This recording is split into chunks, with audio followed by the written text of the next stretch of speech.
ଦାଦନ ପର୍ବଣ ବଲାଙ୍ଗୀର ଜିଲ୍ଲାରେ ପୁଣି ଆଉ ଜଣେ ଚାଷୀଙ୍କ ଆତ୍ମହତ୍ୟା। ଟିଟଲାଗଡ଼ ବ୍ଲକରେ ହେକ୍ଟର ହେକ୍ଟର ଚାଷ ନଷ୍ଟ। ବର୍ଷକୁ କେବଳ ଥରେ ଚାଷ କରାଯାଉଥିବା ଦାଦନ ପର୍ବଣ ବଲାଙ୍ଗୀର ଜିଲ୍ଲାରେ ଚଳିତ ବର୍ଷ ଅନେକ ଚାଷୀଙ୍କ ଚାଷ ଉଜୁଡ଼ି ଯାଇଛି। ଜଳସେଚନ ବ୍ୟବସ୍ଥା ନଥିବା ସରକାରୀ ଫସଲ ବୀମା ପାଇଁ ଅନଲାଇନ୍ ଆଳରେ ଚାଷୀ ସୁବିଧା ନ ପାଇ ନିରାଶ ହେବାକୁ ବାଧ୍ୟ ହୋଇଛି।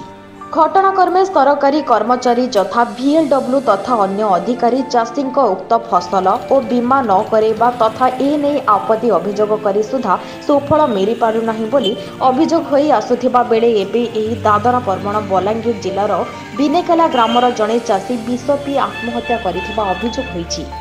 ପ୍ରକାଶ ଯେ ଅଦିନିଆ ଝଡ଼ ବର୍ଷାରେ ଫସଲ ନଷ୍ଟ ହୋଇଯିବାରୁ ଟିଟଲାଗଡ଼ ବ୍ଲକ ବିନେକେଲା ଗ୍ରାମ ପଞ୍ଚାୟତରେ ହେକ୍ଟର ହେକ୍ଟର ଚାଷ ଉଜୁଡ଼ି ଯାଇଛି।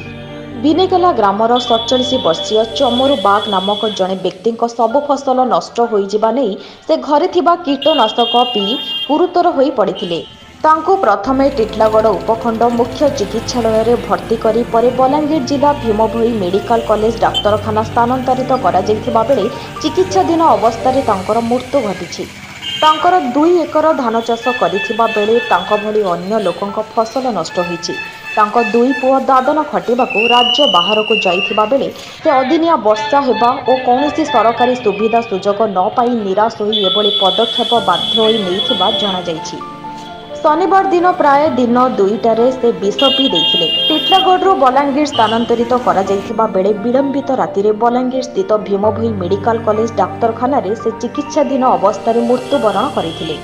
ଗତ ନଭେମ୍ବର ମାସରେ ଏହି ବଲାଙ୍ଗୀର ଜିଲ୍ଲା ପୁଇତଳା ବ୍ଲକ ଅନ୍ତର୍ଗତ ବୁବୋଇ ଗାଁରେ ଚାଷୀ ରମେଶ ଭୋଇ ବିଷ ପିଇ ଆତ୍ମହତ୍ୟା କରିଥିଲେ।